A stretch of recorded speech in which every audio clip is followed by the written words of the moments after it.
Bueno, ¿ya están todos acomodados? ¿Sí?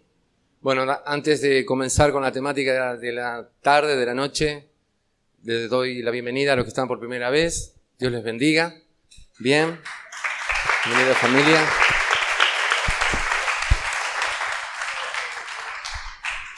Volvió Edu. Sí, yo lo reconocí. Bueno, después vamos a tener tiempo de hablar. Amén. Bien, bueno. Y bueno, hemos preparado hoy precisamente una temática que tiene que ver con temas que son en la actualidad controversiales, neurálgicos, son difíciles a veces de aplicar, de poder hacer entender, pero creo que son necesarios repasarlos una vez más. Temas como qué es el amor, cómo es un noviazgo cristiano, la sexualidad, el sexo.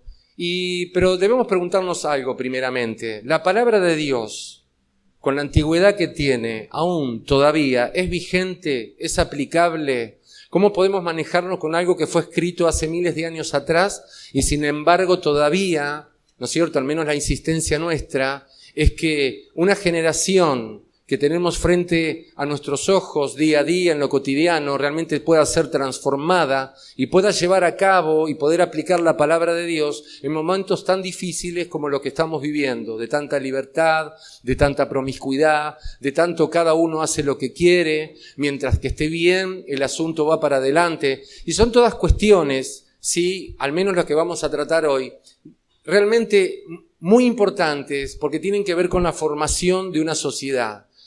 Desde el momento que hablamos de amor, podemos llegar también al episodio o en los tiempos donde nos tenemos que poner de novios, cómo saber elegir, cómo tomar la decisión correcta, ¿sí? El matrimonio realmente, ¿por qué existe? ¿Por qué se sustenta? ¿Por qué la Iglesia y la palabra de Dios insiste tanto en estas cosas? Bueno, hemos preparado un panel que está Virginia, precisamente. Bueno, iba a decir Victoria, pero Virginia salió. Vamos a dar un aplauso.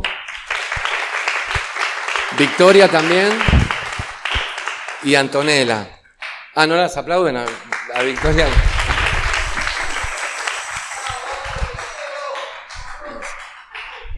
Bueno, vienen con hinchada. Bueno, bien. Y semanas anteriores le hemos dado la oportunidad por medio de estos sobres de hacernos algunas preguntas para ir preparándolas y poder respondérselas conforme a las inquietudes que cada uno tiene.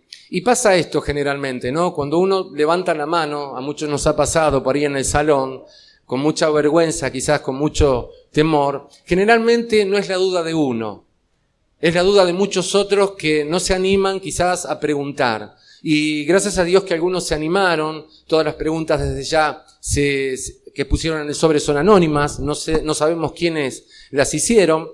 Entonces, y bueno, el panel va un poquito a responder a todas las inquietudes que han tenido.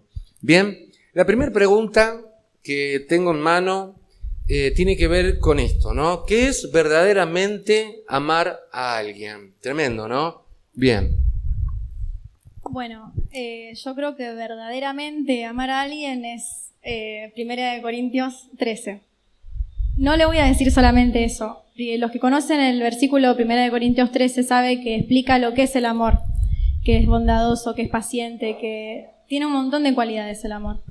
Pero más relacionado a amar a una persona, yo creo que debería ser a cuidar eso que Dios te dé. Porque la persona que tenés al lado, que vas a elegir, es un regalo, una bendición que Dios te da. Entonces hay que cuidarlo, hay que respetarlo, hay que ayudarlo. Eso es verdaderamente amar a alguien, querer la felicidad de la otra persona. Porque si estamos en pareja es porque queremos hacer feliz a otra persona.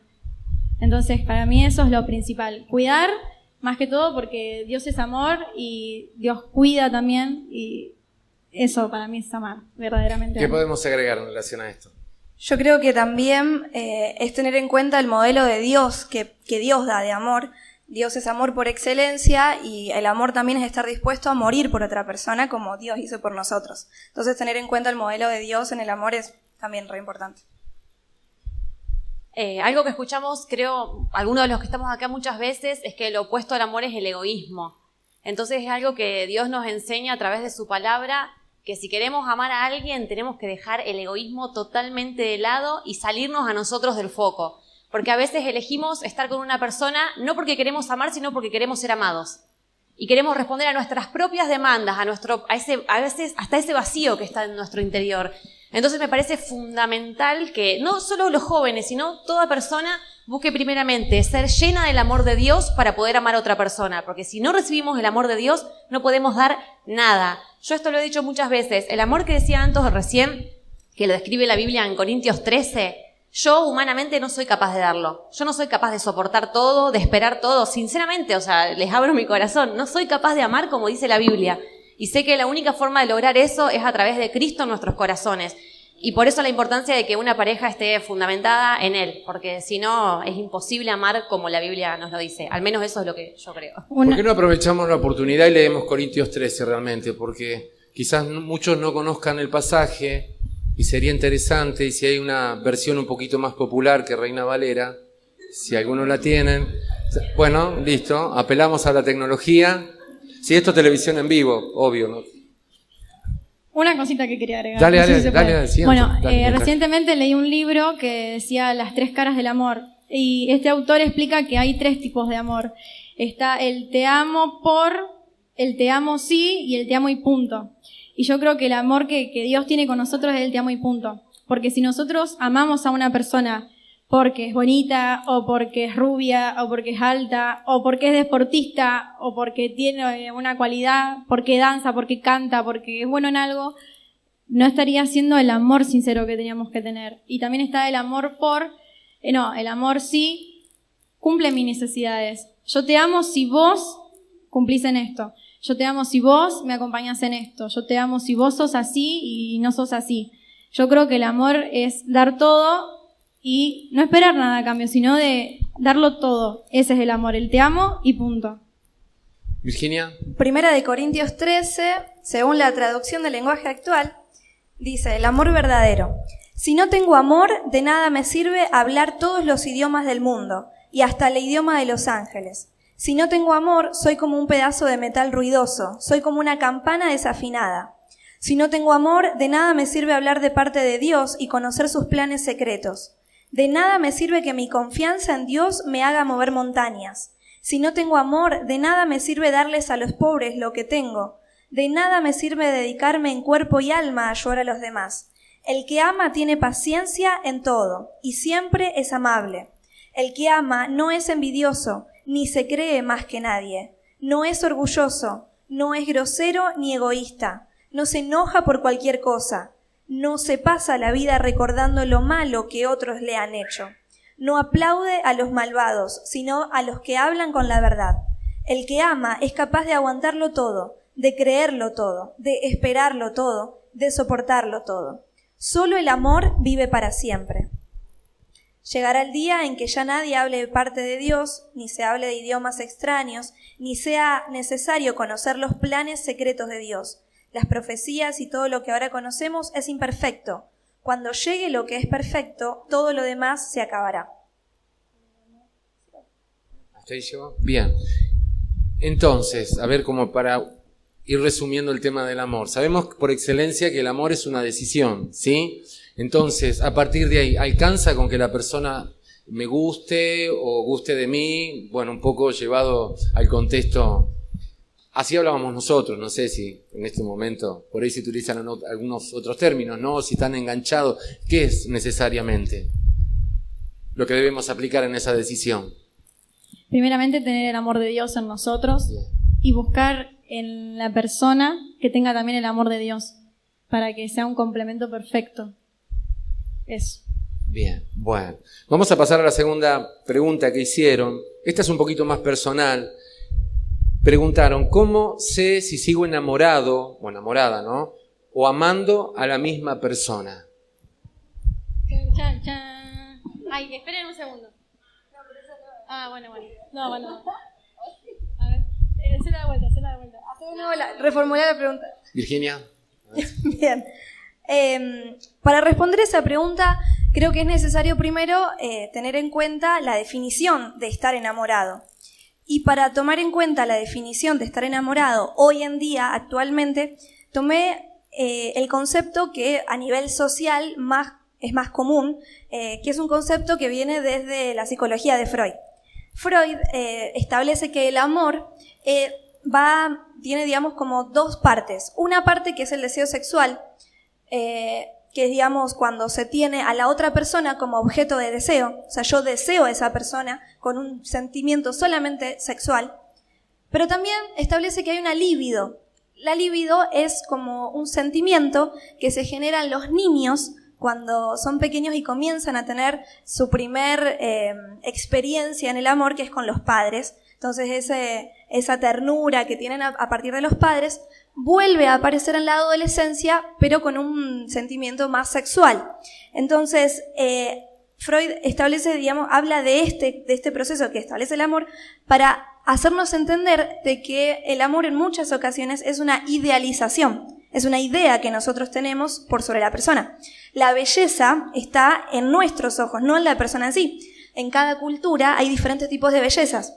Entonces, definiendo y teniendo en cuenta nuestra cultura, nuestro tiempo y la idea que tenemos de estar enamorados, podemos decir que cada pareja de novio, cada pareja de matrimonio, sustenta su relación en diferentes cosas, en diferentes objetos. Entonces, hay parejas que su base está en Dios, en el amor. Hay parejas que se basan en un acuerdo más que nada económico. Hay parejas que se basan en acuerdos más sexuales, se llevan bien sexualmente y son pareja, aunque no se lleven bien personalmente. Hay parejas que tienen diferentes bases. Ahora, esas parejas que no están basadas en el amor de Dios son como castillos, grandes castillos de arena. Cuando vienen problemas, cuando vienen situaciones, esas parejas se derrumban. Ahora, cuando una pareja está basada en el amor de Dios, es una pareja que todo lo soporta, que todo lo aguanta y que puede soportar cualquier problema o cosa que venga, ¿no? Entonces, ¿cómo saber a partir de saber esto, cómo saber si sigo enamorada de esa persona? Si esa relación con la persona está basada en el amor de Dios, no deberíamos tener duda. Si una persona está enamorada realmente no tiene lugar para hacerse una pregunta, ¿estoy realmente enamorado? No tiene duda alguna. Ahora, si ya nos estamos haciendo esta pregunta, es preferible empezar a repreguntarse ¿por qué me hago esta pregunta? Empezar a ver, bueno, en qué estoy basando mi relación, mi noviazgo, mi matrimonio, qué metas tengo en común. Eso por ahí ayuda a identificar, a ver si estoy realmente enamorado, si realmente tiene un propósito o no. Y realmente saber si estoy dispuesto a aceptar, porque a lo mejor se me fue el amor porque empecé a ver que la persona que tengo al lado tiene defectos, que tiene cosas que no es perfecta. Entonces, bueno, empezar a ver si estoy realmente dispuesto a aceptar esos defectos o no. Y consejo, es preferible que nos ahorremos, digamos, que ahorremos el error, es preferible reconocer de que realmente no estamos enamorados y no continuar en el error, a que por miedo al que dirán o al romper una relación o algo, persistamos en ello, porque tarde o temprano eso no va a perdurar. O puede traer daños también en cada uno. Sí, es importante lo que dice Virginia, conforme a los ideales que muchas veces tenemos naturalizados en nuestra cultura, porque son distintos parámetros que nosotros tenemos. En una oportunidad yo leí un artículo que en la antigüedad, no sé en qué año precisamente, o en qué siglo, verdaderamente, eran muy atractivas las mujeres con celulitis. Sí, algunos se asombran de esto. Entonces uno dice, y aparte hoy lo que consideraríamos cuerpos con sobrepeso. De hecho hay muchas pinturas, muchos desnudos realmente que tienen que ver con el arte, no con la pornografía, ¿no? Que aclara y vemos cuerpos bastante esbeltos, mujeres robustas, y eso era atractivo en ese momento. Pero bueno, de acuerdo a cada cultura debemos definir o redefinir qué es el amor. Ahora, cuando yo estoy enamorado, por ejemplo, no le veo ningún defecto a la persona, nunca se lo voy a ver, porque yo amo con el amor de Dios. Entonces necesito el amor de Dios para poder amar como debo amar, ¿sí? Entonces, ¿pero y qué pasa?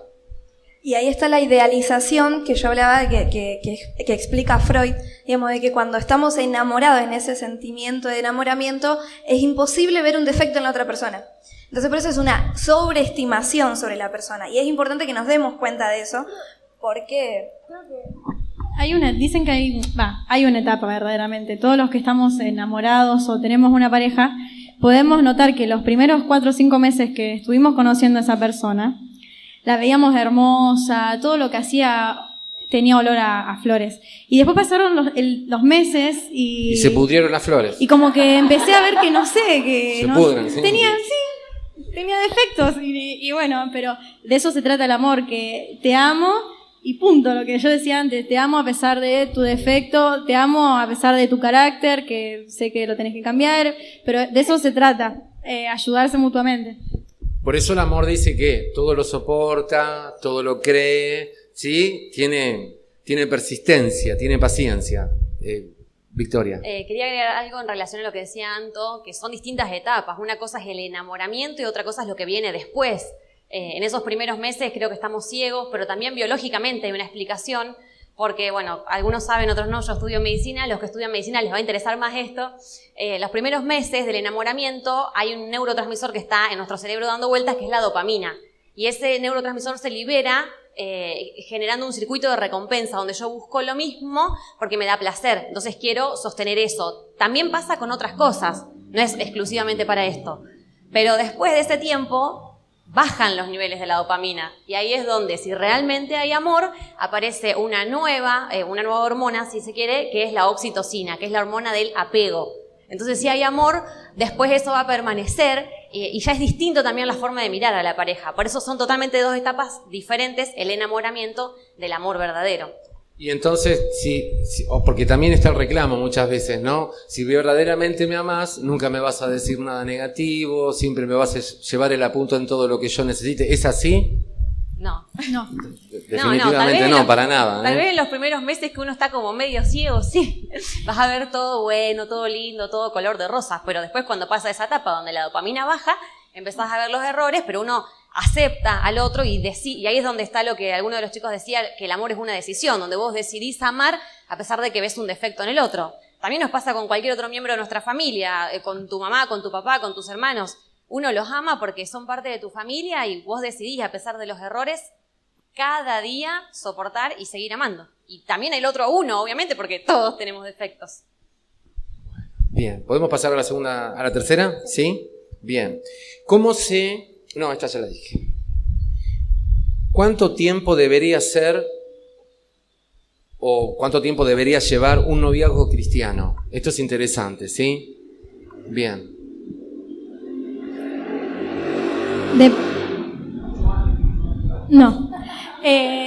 Depende mucho de las dos personas que estén formando la relación. Depende del fin en común que tengan esas personas. Si son las dos personas que tienen a Cristo en el corazón, seguramente tienen el plan de casarse, de servir juntos a Cristo y cada uno, depende de la pareja, cada uno va midiendo el tiempo, también tiene que ver lo económico, el apoyo de los padres. Es todo un conjunto que se tiene que ir dando para ver cuánto tiene que durar. Hay noviazgos que duran 7 meses y se casan y siguen toda su vida. Hay noviazgos que duran 2 años y medio y también de 1 año. Eso varía según la pareja, creo yo. Yo escuché una frase muy buena que me sirve en torno a esto. Unos pastores que decían que lo que recomiendan siempre es una amistad larga, un noviazgo corto y así tener un matrimonio para toda la vida. Porque con una amistad larga vos tenés la posibilidad de conocer al otro y de que pase ese tiempo de la emoción y de la dopamina, donde vemos todo lindo, todo de flores. Entonces, si esa amistad dura un tiempo prolongado, donde realmente te conociste, vos ya decidís ponerte de novio cuando tenés como meta el matrimonio. Entonces tenés un noviazgo corto porque, bueno, ya está, ya te conociste y ya lo decidiste. Por eso me gustó esa frase. Amistad larga, noviazgo corto, matrimonio para toda la vida. Bien, no, porque hay como el sonido está acoplando un poquito, te estaba haciendo seña para que acomodes el bafle o algún caballero. Falta Douglas que se descompuso. Bien, ahí está. Es importante aclarar eso porque somos 3 mujeres. Estaban los planes de que iba a haber la parte masculina, pero bueno. Sí, Douglas se descompuso, bueno, yo le estoy haciendo fuerza, ¿no? Así que, bien. El tema del tiempo en el noviazgo, mucho tiene que ver con las edades y también los convenios o las charlas que cada uno de los novios va teniendo con los padres y en el contexto de la iglesia también. Y lo que debemos tener en cuenta también que a veces no es conveniente un noviazgo muy largo por causa de las tentaciones que pueden llegar a tener y esto es importante. Bien, ahora vamos a explicar un poquito lo del sexo y en qué contexto, donde Dios no lo prohíbe, pero en algunos contextos sí. Y eso es lo que debemos tener en cuenta, ¿bien? Otra pregunta que han hecho es correcto que me case si mi pareja no decide acompañarme en la visión de Dios? Y si me dice que va a cambiar... Perdón.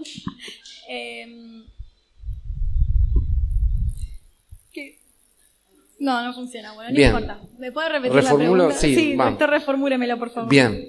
¿Es correcto que me case si mi pareja no decide acompañarme en la visión de Dios? Y otra pregunta que hace la persona es, ¿y si me dice que va a cambiar?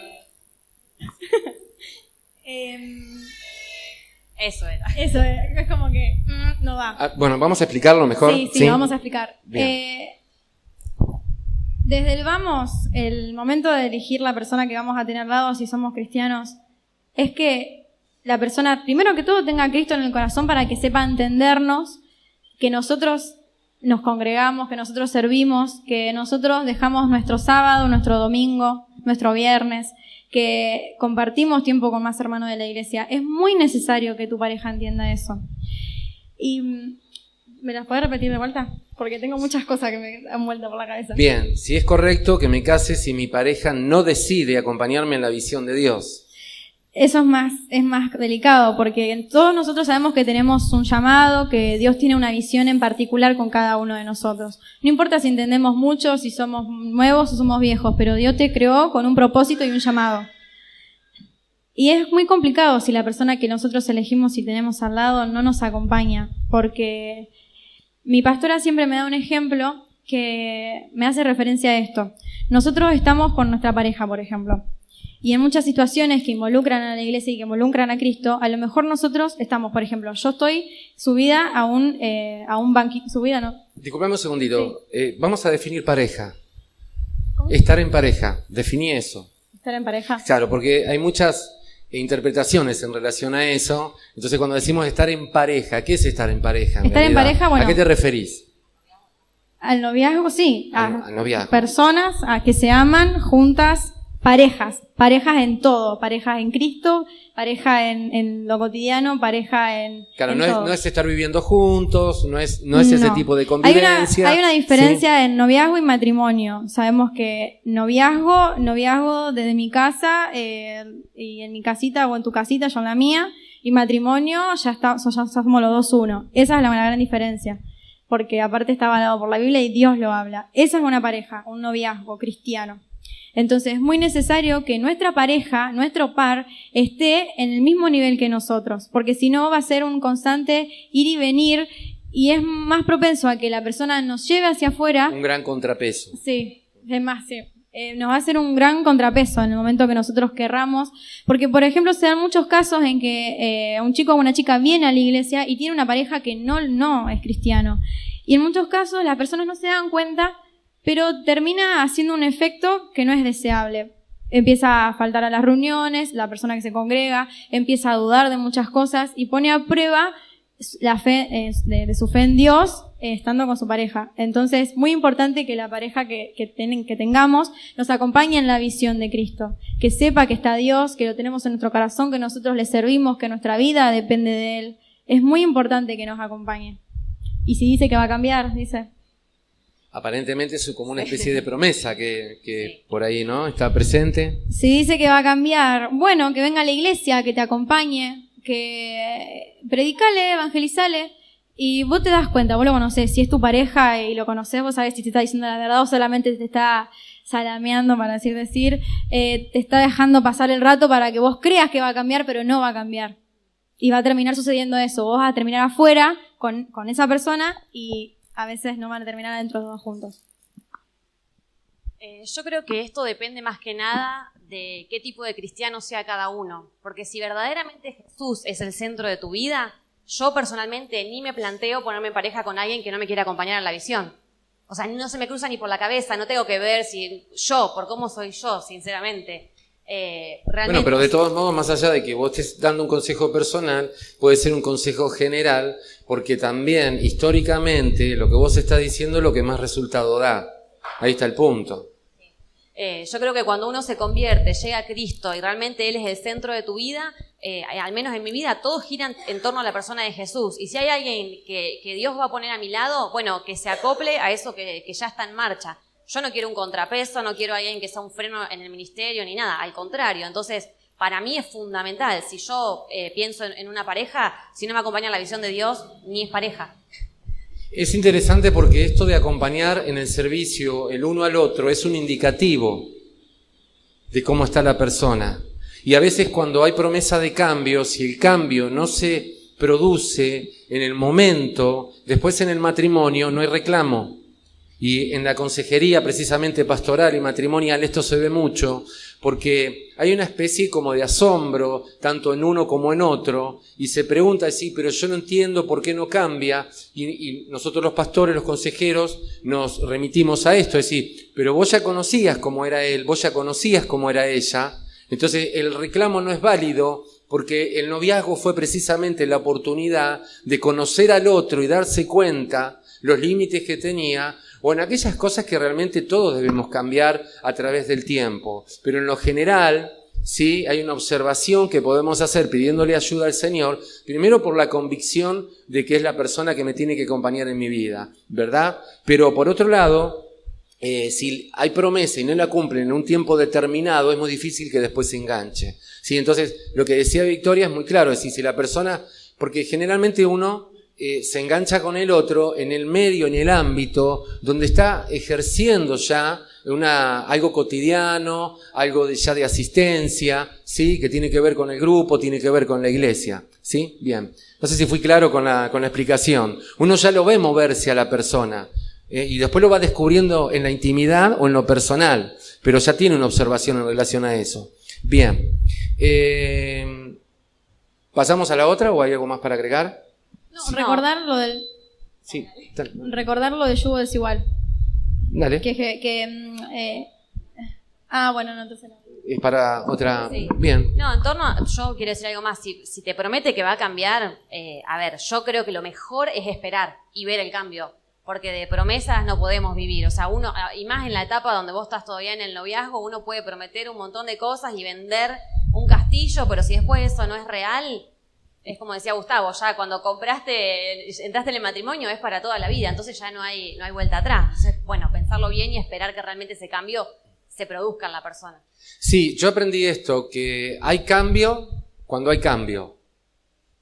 ¿Se entiende esto? Si me promete que va a cambiar, entonces debe cambiar.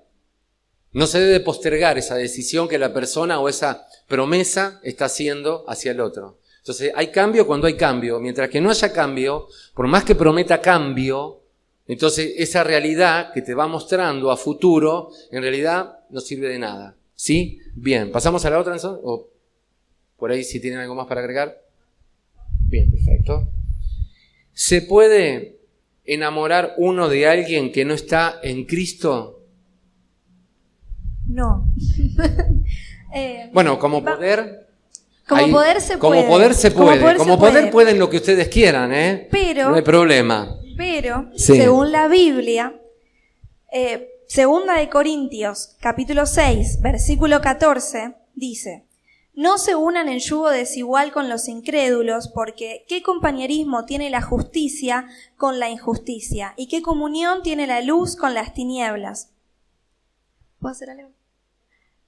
Les voy a hacer una pregunta. Este versículo que leímos, ¿quiénes piensan que este versículo está dando un consejo para nuestras vidas? Levanten la mano, por favor. ¿Quiénes piensan que... Levanten alto la mano. ¿Quiénes piensan que este versículo es un consejo? Bien. ¿Quiénes piensan que este versículo es un mandamiento? Bueno, es un mandamiento. No es un consejo, es un mandamiento. Es un mandamiento.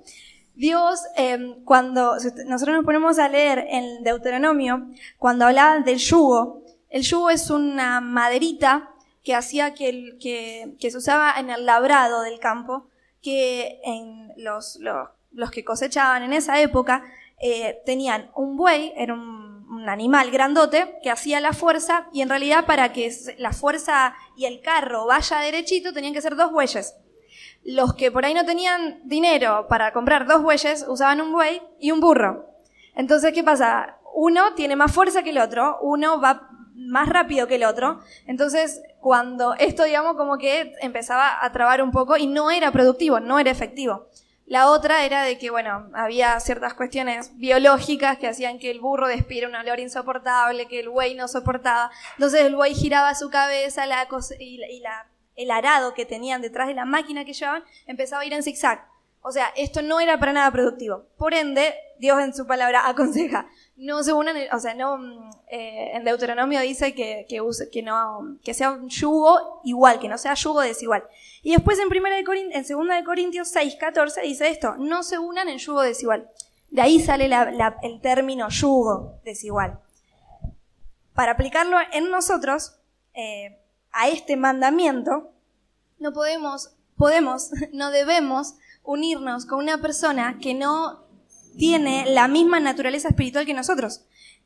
El versículo dice, ¿qué comunión tiene la luz con las tinieblas? Nos está diciendo que nosotros como hijos cristianos somos luz, y si nos unimos con alguien que no tiene a Dios, es tinieblas. O sea, es fuerte, sí es fuerte, pero es un mandamiento no unirnos. ¿Por qué? Porque tarde o temprano ese yugo que va desigual lastima a uno como lastima al otro, porque uno hace fuerza y el otro va para atrás. Entonces son dos fuerzas que van y que dañan nuestra vida, y que tarde o temprano nos puede incluso sacar de los propósitos de Dios. ¿Por qué?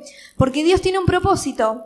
Él necesita que como pareja, como yugo igual, haremos la tierra, digamos, hagamos ese trabajo que tenemos que hacer para que Él después, por medio de nosotros, cumpla ese propósito, ese plan que tiene. Ahora, si nosotros nos unimos en yugo desigual, somos improductivos, no servimos para ese propósito que Dios tiene. Entonces es re importante si queremos realmente poder cumplir el propósito de Dios. Y por otro lado, tener en cuenta, porque yo en un momento de mi vida también me lo planteé, el hecho de decir, bueno, no, pero lo voy a convertir, se va a convertir, le voy a predicar. No. ¿Por qué? Porque si este mandamiento, si mi fe es tan mediocre como para no poder cumplir este mandamiento, no va a ser tan fuerte para poder influenciar a otra persona. Qué buen ejemplo. La verdad que es bueno, ¿no? El tema de la mediocridad a veces y hacia dónde nos lleva. Sí, bien. Entonces, es una cuestión de compatibilidad según la Escritura, ¿no? Sí. Bien. ¿Algo más para agregar? Sí, o sea, como poder nos podemos enamorar de cualquier persona, pero siempre creo que tenemos que tener en mente el versículo que dice que todo me es lícito, mas no todo me conviene. Un poco como para cerrar esto. Y otra cosa más es que la pregunta decía si me puedo enamorar de alguien que no esté en Cristo. Y ojo, porque muchas veces hay gente que está en la iglesia, pero no está en Cristo. Porque un montón podemos venir y ser recontra religiosos, congregarnos, levantar las manos bien en alto, pero eso no significa que la persona haya tenido un encuentro con Jesús y que haya cambiado su vida. Entonces también no es solamente que esté en la iglesia. Muchos vamos a estar en la iglesia, que esté en Cristo. Algo re importante, que otro mandamiento en Proverbios dice, sobre toda cosa guardada, guarda tu corazón. Y es sumamente negligente de nuestra parte si decidimos, porque el amor es una decisión, si decidimos enamorarnos de una persona que no está en Cristo, porque no estaríamos guardando nuestro corazón y nos estaríamos dejando llevar por el sentimiento, sabiendo que Dios nos dio un espíritu de dominio propio. ¿Y a qué debemos apelar conforme, bueno, algo dijiste, ¿no? Pero ¿a qué debemos apelar cuando en realidad, y bueno, se vieron por primera vez, ese amor a primera vista, y sí, realmente me gustó, pero no asiste a la iglesia, no aceptó a Cristo como su Señor y Salvador? ¿Qué herramientas tenemos como para poder zafar de la situación? Porque yo una vez escuché esto, ¿no? Cuando la cabeza siente, el corazón late, cuando el corazón piensa, la cabeza late. Entonces, como uno no puede despegarse de ese sentimiento y lo aborda por completo a uno, y no hay otra cosa delante nuestro más que esa persona. Entonces, ¿qué hacemos? ¿Qué herramientas tenemos? En ese caso, yo creo que lo que yo haría primordialmente es buscar de Dios, fortalecer la relación que yo tengo con Dios, porque Dios es el que te da ese poder, esa fuerza sobrenatural para sobrepasar cualquier situación, sabiendo también de que puede ser una prueba, sí, puede ser una tentación, pero Dios no nos va a permitir algo que nosotros no podamos pasar. Con la fuerza que Él nos da, yo creo que es suficiente. Y el consejo cabería de una persona a lo mejor con más experiencia, una persona espiritual. ¿Qué les parece eso?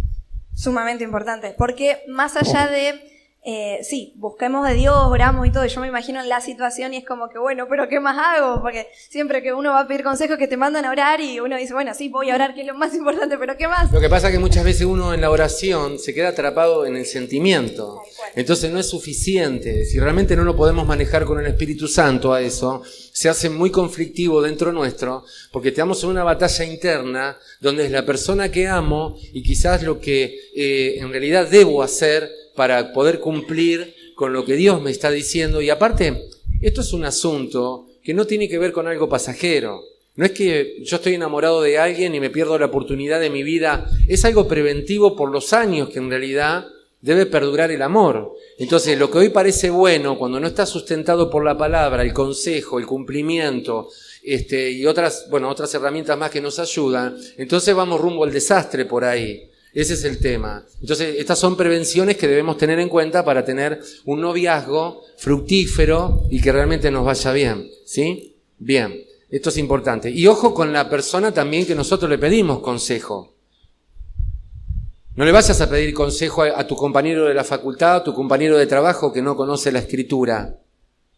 Porque también muchas veces pasa esto. No, yo le pedí consejo a una amiga. Somos amigas desde que nos conocemos, del barrio, de la primaria, re buena onda. Sí, bárbaro, seguí con esa relación. Pero es muy probable que no te dé un consejo adecuado, ¿sí? Y hay otras que, por supuesto, buscan el consejo que están esperando recibir. Esto es mucho más problemático, ¿no? Cuando uno pide consejo, tiene que estar abierto a la corrección, tiene que ser flexible a eso, ¿no? Bien. Sí, y una cosita más. Sí. También, o sea, como consejo podemos recurrir a las historias de la Biblia. Una de las historias más grandes, ¿quién fue el hombre más sabio después de Jesús? Salomón. Bueno, y Salomón cayó y pecó justamente por desobedecer este mandamiento, por casarse con mujeres extranjeras que lo llevaron a adorar dioses paganos. Entonces, si Salomón, el hombre más sabio después de Jesús, cayó frente a eso, nada, como que nosotros no sé, yo por lo menos no voy a jugar con eso porque sé que si Salomón no pudo, y como que va a ser difícil que podamos nosotros. Ahora una pregunta, ¿no? Porque precisamente en la presentación de la temática y todo eso yo decía, la Biblia, algo tan antiguo que fue escrito cientos de años atrás, ¿está vigente todavía? ¿Es aplicable por los tiempos que estamos viviendo? ¿O simplemente es una excusa que muchas veces tenemos? Entonces, si no, lo que pasa es que eso es para viejos, eso es antes. Ahora, ¿cómo es el tema? Yo creo que hoy más que nunca, es totalmente aplicable, más que nunca, más que toda la historia de la sociedad, porque estamos viviendo un tiempo de cambios a nivel cultural que nos llevan a pensar de que la persona es descartable, que puedo estar con uno, bueno, listo, ya está, me saqué las ganas, ya está, no me gusta más, voy a estar con otro, y si nosotros realmente nos plantamos en las bases que establece la Biblia nos previene de todos los daños, tanto psicológicos, emocionales, como también materiales y personales, que nos pueden causar este tipo de relaciones así. Vos preguntaste si la Biblia está vigente directamente. La Biblia misma nos responde, dice que Jesús dice un montón de cosas van a pasar, no me acuerdo cuál es el nombre, pero nombra un montón de cosas, pero mis palabras no pasarán. Exacto, o sea, todo va a pasar, pero sus palabras no. Entonces la Biblia vigente siempre. Creo que es algo re satánico y lo escuché muchas veces, jóvenes, decir esto que decía Gustavo recién, que es anticuado creer en un montón de cosas que dice la Biblia. Pero la Biblia, es algo que Dios nos dejó en nuestra guía y ella misma dice que sus palabras no pasarán. Entonces para mí es una autoridad y siempre vigente. Siempre vigente. Bien. Pasamos a la próxima, sigue a la siguiente. ¿Cómo sé si es la persona idónea? Sí, para mi vida. Qué pregunta, ¿no? Sí. Algunos se están comiendo las uñas, otros... Bien, bueno, vamos a ver qué pasa. Si hacen memoria en Génesis, bueno, Dios creó, después de crear todo, creó a Adán. Y Adán estaba solo, entonces lo que él hizo es crear a la mujer, que fue su ayuda idónea, fue su complemento. Eva es costilla, fue sacada de la costilla, es costilla de la costilla de Adán, es carne de su carne. Entonces, eso es el complemento perfecto. Algo idóneo es algo bueno, algo que te ayuda, algo que te mantiene. Algo idóneo es algo así perfectito que encaja con vos, encaja. es una ayuda idónea, no va a ser algo que te lastime. Las bendiciones de Dios no traen sufrimiento. Eso es lo más importante. Acuérdense que cuando ustedes estén en una duda de decir, ay, mi pareja será bendición o no, será que Dios me la mandó, o será que está probando mi carácter con esa persona, ustedes siempre recuerden que las bendiciones son para bien y todas las cosas para los hijos de Dios ayudan a bien. Cuando algo te está lastimando es porque hay algo más que eso. Y eso es idóneo, algo bueno que te ayuda, que te complementa.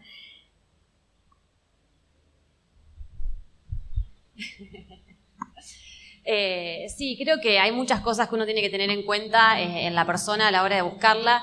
También obviamente que depende de cómo es cada uno y de ciertos intereses que podemos llegar a tener, pero creo que algo fundamental es que sea complementario con cada uno de nosotros y que nos potencie en el ministerio y en el propósito que Dios tiene para cada una de nuestras vidas. Porque si vos ves que la persona es un obstáculo o que vos vas para un lado y la persona va para el otro, no sirve. Esto lo hemos charlado mucho en la Escuela de Conquistadores. Si yo sé que mi propósito queda para el norte y la persona que yo estoy mirando tiene un propósito que queda para el sur, va a ser imposible que es imposible realmente que sea mi idóneo, porque no concuerda lo que queremos hacer. Amós y lo dice, ¿pueden dos personas andar juntas si no estuvieran de acuerdo? Totalmente. Y creo que algo re importante es siempre pedir consejo. Primeramente ver qué piensan tus padres de esa persona con la que vos estás orando. Quizás todavía no estás en un noviazgo, pero estás orando. Creo que los padres, tanto naturales como espirituales, o sea, tu líder, tu pastor, siempre van a tener una visión mucho más objetiva de la situación. Porque uno cuando está en esa etapa, volvemos a lo del principio, estás en el enamoramiento, quizás estás viendo un montón de cosas buenas, pero el que está viendo de afuera... Pasión, piel, ahí, ¿no? Sí, dopamina. Pero el que está viendo de afuera lo ve diferente, lo está viendo con ojos mucho más claros, es más objetivo. Entonces, siempre preguntemos, obviamente buscando a quién preguntar, lo mismo que decía el pastor hace un ratito, no vamos a andar preguntándole a todo el mundo, pero tu líder espiritual, sea tu líder, tu pastor, tus padres, ¿qué piensan de esa persona? Es algo re importante. ¿Pasamos a la siguiente? ¿Sí? Bien. ¿Es necesario el ok de los pastores? Ya nos metieron a nosotros, ya tenemos la culpa nosotros. Entonces, ¿es necesario el ok de los pastores en el noviazgo? Y una segunda pregunta que hace la persona es decir, ¿por qué no puedo decidir solo? Y esto es bueno aclararlo, ¿sí? Bien.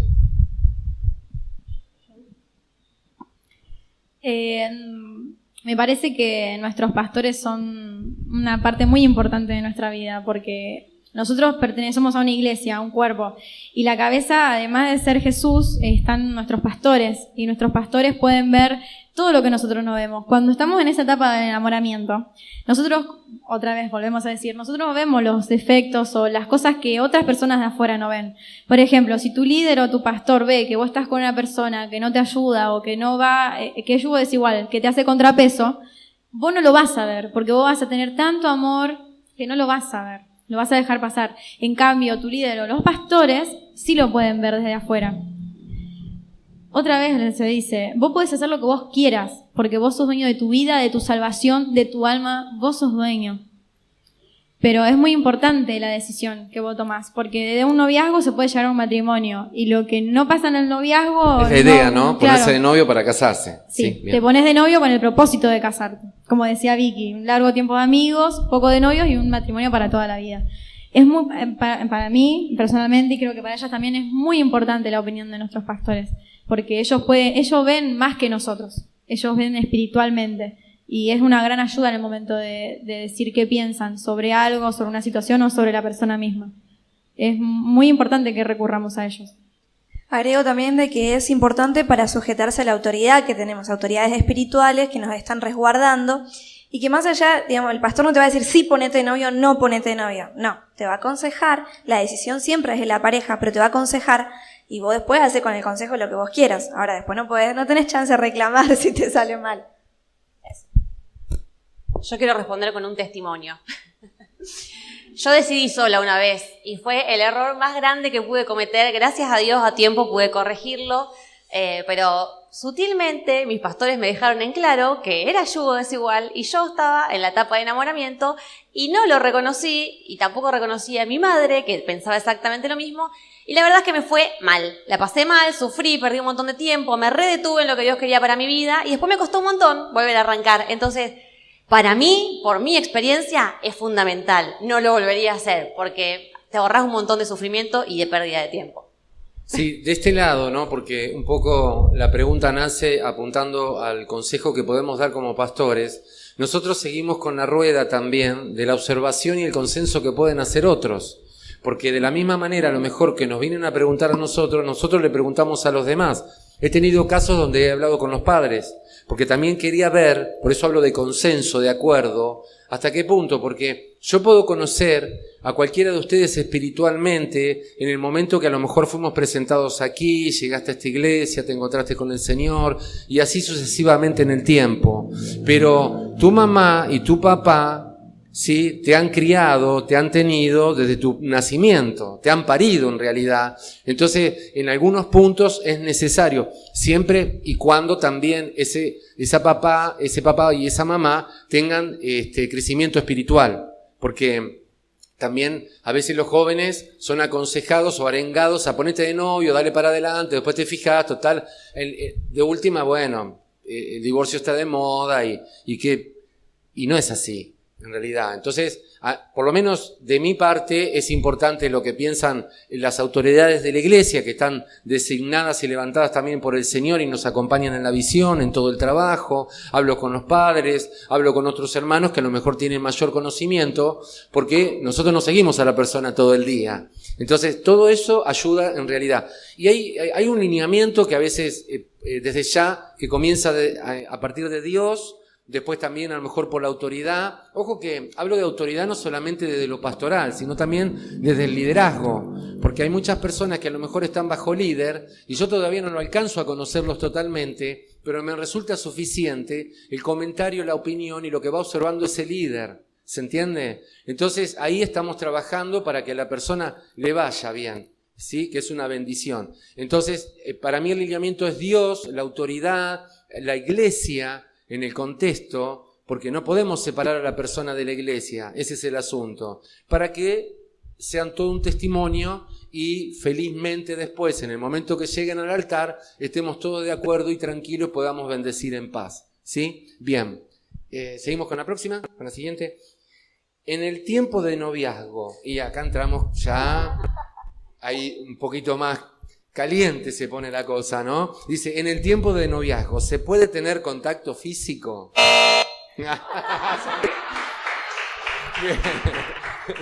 Bueno. Nos quedó colgado. Es para que quede claro que es un no.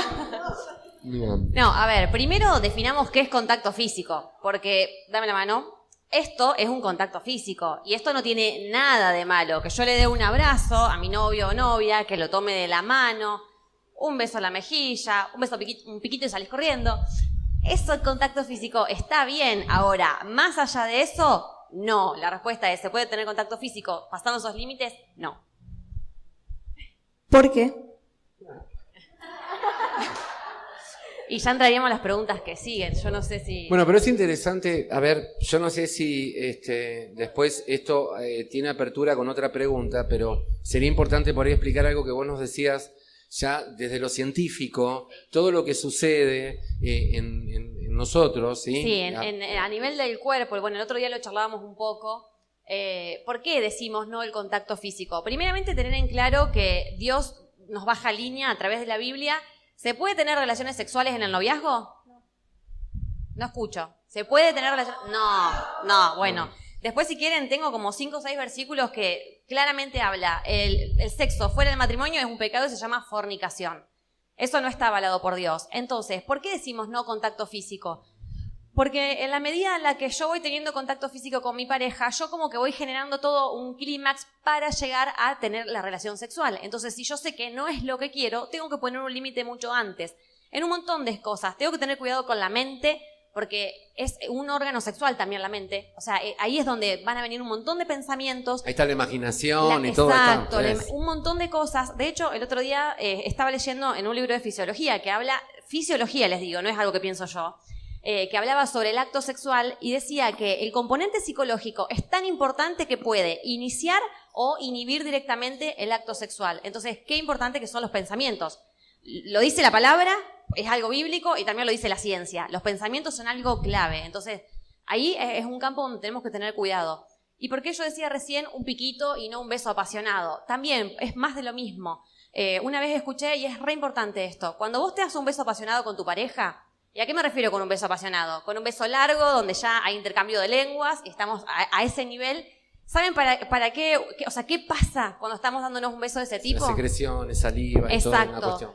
Pero a nivel de los genitales, estamos lubricando los genitales de mi pareja. ¿Y para qué se lubrican los genitales de la pareja? Para el coito, o sea, para el acto sexual. Porque sin lubricación, la vagina es un órgano que si no tiene lubricación, el hecho de la penetración le generaría dolor en la mujer. Entonces, sin eso no se puede. Entonces, ¿por qué decimos no a los besos apasionados? Porque te estás preparando para concretar el acto sexual. Entonces, si vos no querés concretar el acto sexual porque querés ser obediente con la palabra de Dios, no te des ese tipo de besos. Por eso decimos en el noviazgo un piquito y no pasar ese tipo de límites. Y también con la piel, porque la piel es un órgano sumamente sensible, tiene muchísimas terminaciones nerviosas. Entonces, este tipo de caricitas, que uno lo puede ver como re inocente, no directamente en los órganos sexuales, no es necesario. Yo puedo acariciar cualquier otra parte de la piel de mi pareja e igualmente eso puede generar excitación. Entonces, los límites son claros. Todas estas cositas yo no las tengo que sobrepasar. A ver, dependiendo cómo quieras vivir vos. Yo quiero un noviazgo en santidad. Hoy estoy sola, pero el día que esté en pareja, yo quiero un noviazgo en santidad. Entonces, si vos tenés en claro hacia dónde vas, bueno, poné los límites que son necesarios para no avanzar y no estar... Porque a veces es como que estamos pecando, pero no queremos pecar, pero corremos los límites y en realidad ya estamos pecando. Pecamos sin pecar, en realidad. ¿Hasta dónde puedo llevar mi mano y eso, no? Está bien. Entonces, ahora, expliquemos un poquito, si creo que en este tiempo, el tema del sexo, en realidad. Porque el sexo oral y por ahí que no es sexo y que no es... Es otro tema bastante delicado, porque muchas veces escuché, dentro y fuera de la iglesia, como que se cree... Cuando hablamos de relaciones sexuales, que solamente hablamos de la penetración de un pene dentro de una vagina. Sí, eso es un acto sexual. Pero es como un espectro, incluye un montón de otras cosas. El sexo oral es sexo. Entonces, si vos estás en Cristo y querés vivir en santidad, sexo oral, no. Y todo lo otro que estábamos charlando recién, todo eso que se hace antes de concretar el acto sexual, hasta los libros lo describen como los juegos preliminares que te preparan para el acto. Y todo eso también es, o sea, vos podés decir, no, yo no tuve una relación sexual porque no penetré a mi novia o porque mi novio no introdujo su pene en mi vagina. Y estás equivocado, porque todo lo que pasa antes también es una relación sexual. Incluso también tener en cuenta esto, y no dejen el micrófono porque lo van a responder ustedes, ¿no? Porque por ahí pasa que, bueno, está bien, fue un beso con cuidado, un poco excedido, pero tomamos los límites correspondientes, las manos llegaron hasta ahí, pero hablando de que la mente es un órgano sexual, ¿qué sucede cuando vuelvo a casa o me quedo a solas? Ahí está el punto también, porque la historia continúa, no solamente cuando yo me despego de mi pareja, eso tiene continuidad, ¿sí? Porque hay una huella, un sentimiento, una sensación que dejó en mí, ¿no? Bueno, como decía Vicky, nuestros genitales siguen lubricados, porque ese beso o esa caricia que nos dio nuestra pareja, porque es amor, nos deja lubricados. ¿Y qué pasa? Llegamos a nuestras casas y seguimos maquinando nuestra cabeza, porque nuestra cabeza tiene memoria y todo lo que sea sensitivo queda impregnado en nosotros y quedamos pensando. Entonces, está el gran dilema de qué se piensa. Bueno, no tengo relaciones con mi novia, no tengo sexo, ya sea vaginal con el pene, ni tampoco tengo sexo oral, pero puedo tocarme, puedo masturbarme. Y no, a Dios tampoco le gusta la masturbación. Porque Dios, si algo es que aborrece, es el pecado de la carne, el pecado de la fornicación y el pecado de pecar contra nuestra carne misma. Imagínense si Dios no avala tener relaciones sexuales con mi pareja o con otra persona o con lo que sea, porque también aborrece todo contacto físico que no sea, que sea antes del matrimonio. Imagínense qué piensa Dios si nos ve a nosotros masturbándonos o teniendo contacto físico con nuestro propio cuerpo. Es algo horrible pensarlo. Y hay que aclararlo, porque las personas piensan que sí, bueno, está bien, no tengo relaciones, pero me masturbo. Pero no es normal, a Dios no le agrada. Es un pecado también. No me acuerdo si es en Levítico o en Deuteronomio, Cuando Dios le da las leyes a Moisés, son 10 mandamientos, pero hay muchos más mandamientos. Y en uno de esos habla que el hombre que manche su propia cama con su propio semen es un hombre que Dios lo aborrece. Es un hombre que no, dice así, que nada se acerque a ese hombre, que esa sábana sea lavada de inmediato. Ese hombre se iba fuera de su población durante 10 días. Apartado por un tiempo. Sí. Lo apartaban. Entonces, la masturbación, ya sea de la mujer haciéndose ella propia el sexo o el hombre masturbándose, es pecado y Dios lo aborrece, como aborrece la relación sexual. Porque usted imagínense la cara de Dios. Si aborrece, imagínense eso. Imagínense la reacción de Dios cuando estamos teniendo relaciones sexuales. Imagínense también cuando nosotros mismos nos estamos masturbando y dando placer, autoplacer. Incluso es una actitud egoísta. Sí, también, muy egoísta, sí. Pero también remarcar que el mismo Jesús, decía que nosotros pecamos con el pensamiento. Entonces sí, está bien, no estoy teniendo relaciones sexuales con mi pareja, pero ya en mi pensamiento y en esa situación que estoy, ya lo hice. Entonces ya estoy pecando, se da cuenta que lo hiciste. Habla de la codicia, sí, de la mujer ajena. Si tan solo codiciares con tus ojos la mujer de tu prójimo, estás pecando, dice la Escritura. Y esto es interesante, pero también es aplicable a la mujer, ¿sí? Bien. Bueno. No sé si hay algo más para agregar en relación al sexo y todo lo que conlleva eso, ¿no? Bien, pero que quede claro esto entonces. Y algo interesante para hablar del sexo, porque no es prohibitivo el sexo, al contrario, Dios lo creó para felicidad, para placer, para que pudiera el hombre y la mujer en el contexto matrimonial poder disfrutar algo tan lindo y por supuesto también con el propósito de la procreación. Porque hay un mandamiento de multiplicar la tierra. Ese es el propósito en realidad. Ahora, una vez lo explicaba esto, ¿por qué nos resulta tan difícil el tema sexual? Porque no quedamos inhibidos en la vida de poder tener sexo en realidad, siempre y cuando en el contexto adecuado. Hay muchos mandamientos que tienen que ver, por ejemplo, y son absolutos y permanentes. No mientas, no robes, no mates. ¿Sí? Todos esos mandamientos que son en línea general absolutos y permanentes, pero el tema sexual es temporal, entonces debemos saber aplicarlo en el contexto correspondiente, ¿sí? Para poder disfrutar de eso verdaderamente como Dios quiere. ¿Amén? Bien. ¿Cómo controlar los celos? Bueno, para hablar de los celos tenemos que hablar de algo muy psicológico, de un aspecto muy psicológico de la persona. Una persona que padece de celos, es una persona que en algún momento de su conformación como persona, de su tal vez niñez, de su tal vez adolescencia, ha sufrido ciertas cosas que en algún momento de su vida se manifiestan como celos. ¿A qué me refiero? Miedos, inseguridades, baja autoestima, falta de confianza. Una persona que manifiesta celos, antes de manifestar su celo contra otra persona, debería repreguntarse a sí mismo ¿por qué estoy teniendo esta actitud? ¿Por qué estoy teniendo celos? ¿En dónde está mi confianza? ¿En dónde está mi autoestima? ¿En dónde está mi miedo? Una persona que tiene celo es porque está viendo a su objeto, a su pareja, como potencialmente a perderla. O sea, tiene miedo a perder ese objeto que le pertenece. Entonces, bueno, viene toda una explicación psicológica de algún trauma, de algo que lo marcó en su vida, que se manifiesta en esa situación en donde la persona tiene miedo a perder ese objeto. Y ese miedo le causa un sentimiento de angustia que trata de controlar y de evitar a todo momento. Entonces, la persona celosa es una persona que está evitando sentir ese miedo que le causa el miedo a perder la pareja, el objeto de deseo. Entonces, el celo, ¿cómo solvento esta situación? En presencia de Dios, Dios nos enseña a conocernos a nosotros mismos, a investigar nuestro corazón y saber y sanar esas heridas que nos han hecho y que han hecho que la autoestima esté baja, que haya desconfianza, que haya temores, que haya miedos. Había una frase, que el miedo es la fe en lo malo. Si yo tengo miedo es porque ya estoy teniendo fe de que algo malo va a pasar. O sea, si yo soy celoso, estoy teniendo fe de que algo malo va a pasar. Entonces no tengo confianza en la otra persona. Dios es el único que en su presencia va a poder sanar y nos va a poder realmente enseñar a sanar toda esa tristeza que nos causa el perder un objeto. O también hay celos cuando tengo una pareja y cuando tengo a algo o a alguien que es como el enemigo que me puede sacar esa pareja. Una amenaza.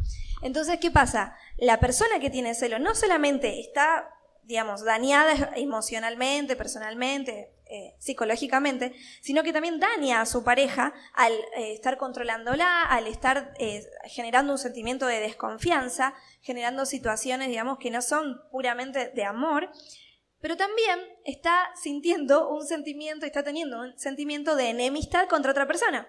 Entonces ya ahí estamos totalmente fuera de todo lo que Dios establece que debemos hacer. Amar a nuestros enemigos amar a nuestros enemigos, perdonar y demás. Amar a la otra persona como nosotros mismos. Si no podemos amarnos a nosotros mismos, no podemos amar a otra persona. Y a esa tercera persona que está siendo amenaza, no la podemos amar. Entonces, bueno, ya hay que buscar de Dios y Él va a fortalecer. Yo quiero agregar algo. En Gálatas 5 habla de un montón de frutos. Hola, ahí está. En Gálatas 5 habla de los frutos de la carne. Y dentro de los frutos de la carne, que nombra un montón de cosas, también nombra los celos. Entonces, más allá de todo lo que decía Vir, que es muy cierto, claramente depende de qué alimentemos nosotros. Porque si es de la carne, ¿yo qué tengo que hacer? Morir a la carne. O sea, está bien, eso puede aparecer en nosotros por un montón de cuestiones, puede haber una raíz, puede haber un montón de cosas. Pero es necesario morir cada día. Así como muero a otras cosas que brotan de mi carne, también muero a los celos. Y ahí está alimentar el espíritu para dar fruto del espíritu y no fruto de la carne. ¿Y puede ser que exista un celo bueno y un celo malo? Sí, hay cierto celo que es natural y normal y que es limitado y que es bueno, digamos. No, hay un celo normal. Ahora, un protector. Ahora, cuando ese celo sobrepasa el límite al cual ya estoy dañando a mi pareja, ya, digamos, sobrepasa un límite de incluso, no sé, si mi pareja me está constantemente mirando el celular, no puedo tener mis redes sociales, digamos, tengo que tener mis redes sociales abiertas. Si mi pareja no me deja salir, si no me deja cambiar, o sea, hay un montón de cosas que sobrepasan el límite de ese celo que es sano y normal. Y el celo bueno sería el de conservación, preservación, y porque, lo aclaro, es importante porque si leemos la Escritura habla de un Dios celoso, ¿sí? Pero sería como una madre por sus hijos o una hembra por sus cachorros, ¿no? Que los defienda a muerte. Así que bueno, buenísimo. ¿Pasamos a la siguiente? Bien. ¿Cómo debo hacer para dejar de sentir cosas por alguien si Dios me lo pide? Vuelvo a hacer la pregunta, ¿sí? ¿Cómo debo hacer para dejar de sentir cosas por alguien si Dios me lo pide? Bueno, voy a hablar por un testimonio que me pasó personalmente a mí. Hay dos opciones. Si Dios te está pidiendo que dejes de amar a esa persona, es porque no es buena la persona, o puede ser también que no sea el tiempo en que vos tengas que estar con esa persona. Porque los voy a llevar a la Biblia. No sé si todos acá conocen la historia de Abraham con Isaac, cuando Dios le pide que lo sacrifique a Isaac, a su propio hijo. Bueno, Dios le estaba pidiendo que sacrifique lo que más amaba. Y nosotros, cuando estamos en pareja, amamos mucho a nuestra pareja, porque es nuestro par, porque es nuestra compañera, lo que sea, o nuestro compañero. Y cuando nosotros sentimos que Dios nos está pidiendo que dejemos de amar a esa persona, es como que no estamos entendiendo. Yo me repregunté, ¿vos me querés sacar la bendición que vos me diste? ¿Vos me querés sacar eso por lo cual yo llegué a vos? Yo me preguntaba eso, le preguntaba a Dios. Y con el tiempo entendí que era en vano hacerme el hoy que estaba sorda. Era en vano no hacerle caso a Dios, porque Dios sabe lo que nosotros nos hace bien y lo que necesitamos en nuestra vida. Y a lo mejor, sí, la persona no es para vos. A lo mejor Dios te está diciendo, sí, no salgas más con esa persona porque no te está ayudando. Dios, queda tranquilo que, bueno, el que hizo esta pregunta se debe sentir incómodo porque Dios te persigue y cuando te persigue, no te deja en paz. El Espíritu Santo es como un pájaro carpintero que te está hablando las 24 horas del día. Te despertás y ya te dice, tenés que dejar de amar. Entonces es como que hagámosles caso a Dios porque Dios es sabio y Dios puede ver mucho más que nosotros y Él sabe lo que nos hace bien. Y por otra parte, a lo mejor puede ser que no sea el tiempo en el que tenemos que estar con esa persona. A lo mejor esa persona no está a la par con nosotros, a lo mejor Dios no quiere tratar por separado, a lo mejor Dios quiere que sepamos vivir del uno sin el otro, o que crezcamos espiritualmente separados para poder estar juntos después. Porque Dios también nos trabaja a solas. Y es muy importante que Dios trabaje con nuestros corazones estando solteros. Porque cuando nosotros llegamos a Cristo, a veces llegamos en pareja o llegamos solteros. Y a veces llegamos con el corazón roto. Y las personas con el corazón roto no pueden estar en otra relación bien. Tienen que tener el corazón sano. Tienen que estar cada herida sanada por Cristo. Entonces no podemos tener una relación sana si sabemos que tenemos el corazón roto. Entonces Dios trabaja también. A veces separa a las parejas para poder trabajar específicamente en cada punto. Porque si yo estoy rota y mi pareja está roto, o solamente uno de los dos está roto, es como que va a ser una relación que no va a ser muy fructífera. Porque o va a haber celos. Sí, es como que se junta el hambre y las ganas de comer. Entonces claro, ahí después es una realidad. Y Victoria, orar. Perdón, que sí. No, yo pensaba esto, que a veces el sentimiento no se va, el sentimiento persiste. Muchas veces pasa esto.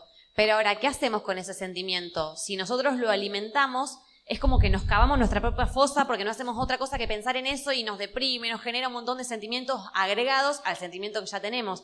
Entonces es tratar un poco de desechar también los pensamientos, no alimentar eso, porque, a ver, va a durar lo que tenga que durar ese sentimiento. Si es verdadero amor y como decía Anto, quizás en algún momento eso se concreta, bueno, persistirá y en el tiempo correcto se darán las cosas. Pero si no, al menos en el momento en el que Dios te está pidiendo renunciar a eso, no alimentar los pensamientos. Creo que es lo más efectivo. Pasa que engañoso es el corazón del hombre, entonces muchas veces dependen nuestras decisiones de lo que sentimos y es lo que menos quizás Dios se esté fijando, porque nosotros tenemos que obedecer conforme a su palabra. Si Dios me dice hace esto, yo lo tengo que hacer quiera o no quiera. Y bueno, es el ejemplo que daba Anto con el tema de Abraham y su hijo, porque habla de un amor ágape, paternal, uno de los mayores amores que puede tener una persona hacia otra, que no está condicionado, es un amor que no está conveniente. Y sin embargo, la obediencia de Abraham lo lleva a ser un hombre de fe por entregar a su hijo conforme a lo que Dios decía. Pero ¿qué hace Abraham? Deja el sentimiento de lado. Si nosotros lo mezclamos con los propósitos de Dios o lo que Dios quiere, vamos a tener grandes conflictos. ¿Sí? Eso es interesante. Bien. Sí, una cosita más. Sí, que, por ejemplo, en el momento que Dios te está pidiendo eso, a lo mejor vos sientas que no es lo correcto porque vas a sufrir, pero te quiero decir a la persona que haya hecho la pregunta, o si hay otra persona que está pasando por lo mismo, Dios se encarga de que tu sufrimiento no sea tan extenso o tan doloroso como uno lo piensa. Porque cuando Dios te pide algo, no te pide algo que vos no sepas superar, como decía antes Virginia o Vicky, no me acuerdo. Y bueno, orar más que nada para poder hacer la voluntad de Dios, porque eso es lo importante. Pregúntate si te ves con esa persona dentro de 10 años. Pregúntate si te ves dentro de un año. Pregúntate si lo ves acompañándote o la ves acompañándote a la iglesia, que es lo principal. Eso es lo que más importa. Bien, incluso a veces aplicado en otros ámbitos, otras circunstancias que nos puede pasar, si nosotros sustentamos nuestras decisiones por el sentimiento, esperando que a lo mejor ya recibir consolación por eso que Dios nos esté pidiendo, es un poco fuera de lugar y fuera de prioridad. Cuando nosotros damos el paso, vemos la gloria de Dios y vemos cómo consuela nuestros corazones por esa obediencia que tenemos. Antes no viene el consuelo, porque sería mucho más fácil decidir si sentimos obedecer. ¿Se entiende esto, no? Soy claro, pero lamentablemente muchas veces no es así. Primero decidimos por lo que Dios quiere y Dios en esa próxima etapa, conforme a lo que necesita nuestro corazón, Él nos ministra, Él nos consuela, ¿sí? Y ese sentimiento va un poquito desapareciendo. Bien, pasamos a la siguiente. ¿Está? ¿Cuáles son los límites en un noviazgo? Y hay algo acá, se despega una segunda pregunta, y antes... Bueno, ahí tendría que haber sonado, ¿no? El pitito, sí. Pero bueno. Creo que un poco ya hablamos con respecto a los límites en el noviazgo.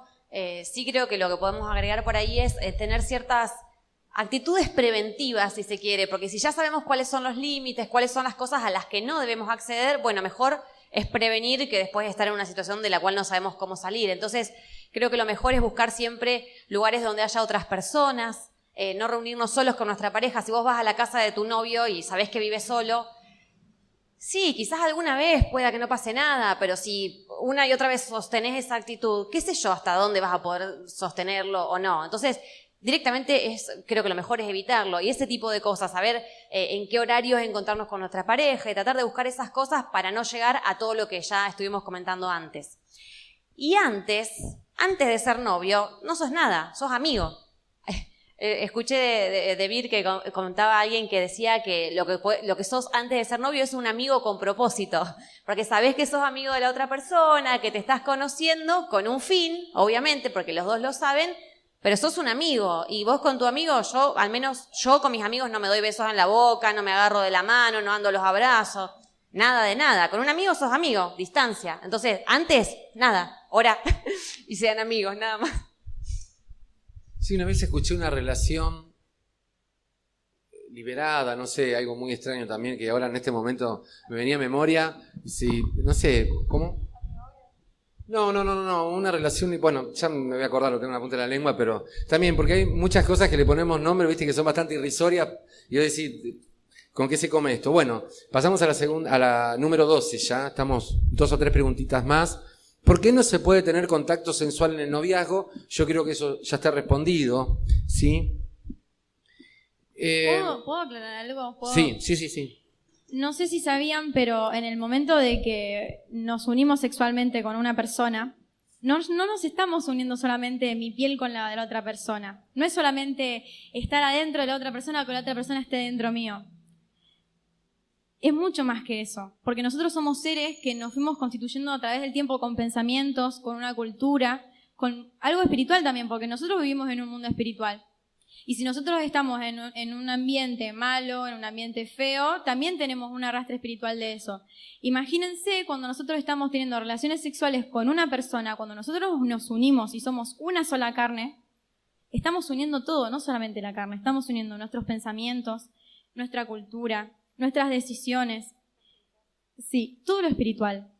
Y bueno, hablemos de esto. ¿Qué pasa si una persona con espíritu en Cristo, porque si estuviera Cristo en el corazón no se estaría uniendo, es igual, pero vamos a poner el ejemplo. ¿Qué pasa si una persona tiene a Cristo en el corazón y se une con una persona que está en las tinieblas, como dijo Virginia? Es muy chocante cuando lo decimos, pero una persona que no está en Dios, no hay otro lugar, no hay un lugar intermedio, están las tinieblas. Entonces no puede haber comunión, porque se están entregando, están siendo una sola carne. Está todo en juego, los pensamientos y lo espiritual, que eso es mucho más que eso, porque después de esa relación sexual te deja una huella en tu cuerpo, en tu corazón y en tu cerebro. Y hoy en día se acostumbra a tener relaciones sexuales con varias personas y no solamente con una. Entonces, bueno, estuve con Pepito, estuve relaciones sexuales, estuve 3 años de novio, bueno, me separé de Pepito y estoy con Juancito. Y ahora con Juancito tengo relaciones sexuales. Y yo ya estuve con Pepito. Y Juancito ya estuvo con otra Manuelita. Y todas esas personas con las que nosotros estuvimos se representan en esa misma relación. Porque cuando nosotros estamos teniendo relaciones sexuales y nos estamos uniendo con otra persona que tuvo más relaciones sexuales, todas esas personas, todo eso espiritual que trae de las otras personas y lo que nosotros traemos de las demás personas con las que tuvimos contacto físico, se hace presente en ese momento. Por algo Jesús decía no unirse con las prostitutas, porque las prostitutas están todo el tiempo en contacto físico con un montón de hombres. Más allá de los pactos satánicos que ellos tienen, sí, por medio hay muchas cosas espirituales ese atrás. Es el tema también. Pero también por algo hay un mandato que dice no tener relaciones sexuales, porque también nos cuida para el momento de cuando llegamos al casamiento llegar puros. Sí, es una forma de guardar también nuestra vida espiritual y creo que es algo re importante, es que si pasaste por esta situación, es re importante que hagas una oración y que te liberes y realmente te arrepientas de eso, porque así es la única forma en que vas a poder romper con todas esas ataduras que vienen por medio de esa unión espiritual que hiciste con esa persona. Entonces, hacer una oración para liberarte y para realmente arrepentirte de esa situación es re importante también para que vos seas libre y no quedes atada espiritualmente a ninguna persona. Bien. Bueno, pregunta número 13. Dice, ¿por qué es necesario casarse? Es muy interesante en estos tiempos hacerse esa pregunta o repreguntarse, ¿no? Primero que nada, para mí, desde base, es muy importante porque lo dice la Biblia y porque lo creó Dios, y todo lo que haya creado Dios como un mandamiento o como que esté establecido en la Biblia tiene que ser importante y se debe cumplir y se debe hacer. recién decíamos que nos ponemos de novios, tenemos un noviazgo con el compromiso de casarnos. ¿Por qué? Porque es esa unión, ese compromiso que vos haces con otra persona, te estás uniendo a esa persona. Y no es como, también se dice, bueno, si no me llevo bien con la persona, a los 4 meses me puedo separar y me divorcio. Y no es así, no es el plan de Dios.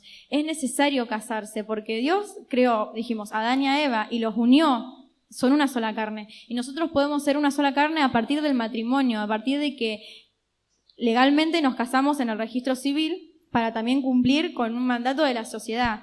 Hoy en día se puede ver que hay personas en concubinato, que son novios y están conviviendo.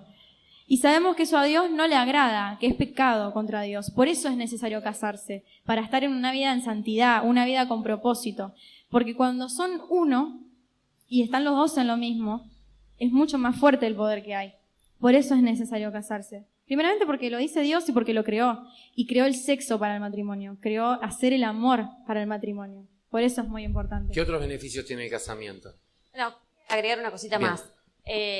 Hay excepciones de ciertas personas que pueden pasar el resto de su vida soltero o soltera. O sea, existe, la Biblia lo dice, pero aquellas personas que tengan el don de continencia. O sea, que sería el único caso excepcional donde no va a ser necesario casarse, pero si es realmente la voluntad de Dios, si no va a ser un desastre. Y si vos estás pensando proyectar tu vida con alguien, el único tipo de relación que avala la Biblia es el matrimonio. La Biblia no nos dice, podés quedarte, tener sexo fuera del matrimonio, podés convivir con alguien, matrimonio, nada más. O sea que o estás solo para toda tu vida o si pensás en pareja es a través del casamiento. Y respondiendo un poco lo que preguntabas recién, el matrimonio brinda, digamos, ese marco de protección y de contención necesario si vos estás pensando en formar una familia. Hoy en día creo que es algo realmente crítico a nivel de nuestra sociedad, la cantidad de divorcios, las parejas jóvenes que no se quieren casar y pasan un montón de cosas que después terminamos pagando ese precio los hijos. Entonces, si estás pensando en proyectarte desde ese lado también y de tener una familia, a través del matrimonio le estás dando toda esa contención que realmente se necesita. Sí, aparte muchos le rehúsan el casamiento por una cuestión de compromiso. Los otros días preparando los temas con los chicos, en algún momento leí una estadística que resulta que habían notado que aquellas personas que permanecían más tiempo juntas en concubinato que luego que se casaban. O sea, luego que se casaban, aquellas personas que a lo mejor hacía 10 o 12 años que permanecían en concubinato y después se comprometían de manera legal, a los 3 o 4 años o en menor tiempo se terminaban separando. Esto es algo bastante raro, ¿no? Porque ¿por qué no tener continuidad en algo que parecía bueno? Parece que el compromiso y algunas diferencias, ¿sí? Pero bueno, eso cada caso lo dirá, pero es interesante. ¿Algo más para agregar en relación al casamiento? Bien. Y por último, tenemos un tema ya, más que preguntas sobre lo mismo, que tiene que ver con homosexualidad.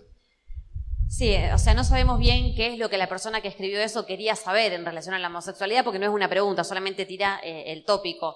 Yo encontré varios versículos que no los voy a leer porque no quiero que sea tan extenso, pero al menos tengo 4 o 5 versículos donde la Biblia nombra claramente que tener relaciones hombres con hombres o mujeres con mujeres es pecado. Entonces, así como tantas otras cosas de las que estuvimos hablando, simplemente es algo que no le agrada a Dios.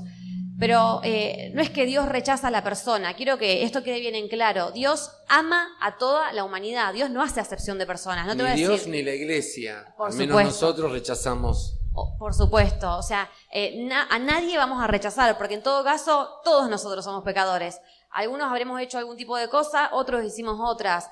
Uno habrá sido mentiroso, el otro habrá robado, el otro, no sé, cada uno habrá hecho muchísimas cosas.